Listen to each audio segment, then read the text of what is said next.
Hello mga guys. Samahan nyo ako sa video ito. Magpapalit tayo ng cab corner panel. So yan, ginagrind natin yung spot weld sa damaged na corner panel. Tapos yan, kinakat natin kasi dyan tayo magsisiksyon. Yan. Okay, wiggle mo lang. Ganyan, tanggal na. Tapos i-fit natin yung ating section panel. Tapos yan, minamarkahan natin. Tapos para dyan natin ikakat para saktong-sakto yung ano niya. Tapos yun, naglalagay tayo ng backing plate para maganda ang penetration ng welding natin. Yan ang tamang pagsisiksyon. Kailangan may suporta sa likod para maganda ang welding niya. Tsaka hindi mahirap weldingin kasi sobrang nipis tong mga bagong panel ngayon.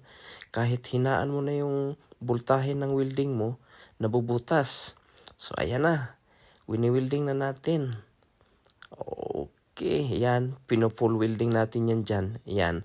Hindi ako nahihirapan dyan kasi naglagay tayo ng backing plate sa likod. Ayan na siya. Ready for bodyworks na guys. Thank you for watching.